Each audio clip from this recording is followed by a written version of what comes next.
मुंबईतील विक्रोळी भागातील आनंद सेवा मंडळातर्फे डॉक्टर बाबासाहेब आंबेडकर जयंती निमित्तानं रांगोळी प्रदर्शन भरवण्यात आलं आहे।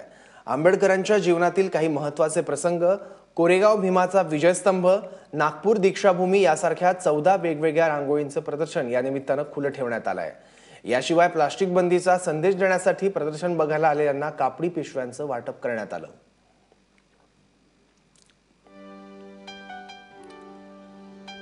प्लास्टिक बंदीच्या प्रचारासाठी कापडी पिशव्यांचं वाटप सुद्धा करण्यात येत आहे। डॉक्टर बाबासाहेब आंबेडकरांच्या जयंतीनिमित्त वेगवेगळ्या कार्यक्रमांचं ठिकठिकाणी आयोजन करण्यात आलंय, पण या सगळ्या कार्यक्रमांच्या माध्यमातून काही सामाजिक कार्य सुद्धा राबवली जात आहेत। त्याचबरोबर सामाजिक प्रबोधन सुद्धा केलं जात आहे। राज्य सरकारने प्लास्टिक बंदीचा निर्णय घेतलाय आणि या निर्णयाचं स्वागत या काही कार्यक्रमांच्या माध्यमातून केलेलं बघायला मिळत आहे।